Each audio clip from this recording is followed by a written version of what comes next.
میرے آقا علیہ السلام نے بیان فرمایا کہ اے میرے صحابہ، جدو کہ انسان فوت ہو جاندہ ہے، اس دے وارث انہوں قبر دے اندر جدو دفن کر کے آ جاندے نے تو اللہ دی ذات پھر فرشتیاں نو فرما دیے کہ اے میرے فرشتیو، میرے اس بندے دے کول جا کے صرف اینا پوچھ کے تسی آ جانا ہے، کیا تو اپنے رب نو جاننا ہے، کیا تو اپنے رسول نو جاننا ہے؟ تو فرشتے اے پوچھ کے آندے نے تو اللہ تبارک و تعالیٰ دی ذات فرما دیے پھر اس بندے نو تسی میرے کول آن دینا۔ تو میرے آقا علیہ السلام نے ارشاد فرمایا پھر اللہ تبارک و تعالیٰ اپنے اس بندے دے اتے اپنی رحمت والی چادر پا کے پھر ان کو پوچھے گا کہ اے میرے بندے دس تو آ گناہ کیتا ہے؟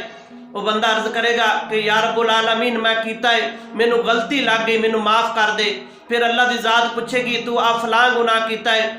وہ کہے گا کہ یا رب العالمین میں کیتا ہے، مینو غلطی لگ گئی، یا رب العالمین مینو معاف کر دے۔ تو میرے آقا کریم صلی اللہ علیہ وآلہ وسلم نے ارشاد فرمایا اللہ دی ذات اس طرح اس بندے نو اس تے گناہ گنائی جائے گی، وہ اپنی اعتراف کردہ جائے گا۔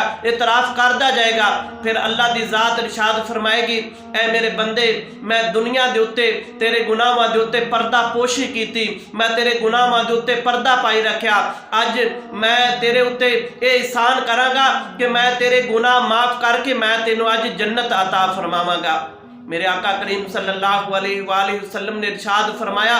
کہ قیامت والے دن کچھ لوگاں دے نامہ اعمال ایسے ہونگے کہ جڑے اللہ دی ذات انہاں والے نظر رحمت فرمائے گی، وہ گنہگار ہونگے میری امت دے، جڑے نیکیاں بھی کردے ہونگے، جنہاں کو لوگ گناہ بھی ہونگے، تو اللہ تبارک و تعالیٰ دی ذات پھر انہاں والے نظر رحمت فرمائے گی اور اللہ دی ذات اپنی رحمت دا صدقہ کر کے اللہ تبارک و تعالیٰ انہاں نو معاف کر کے اللہ انہاں نو جنت عطا فرما دے گی۔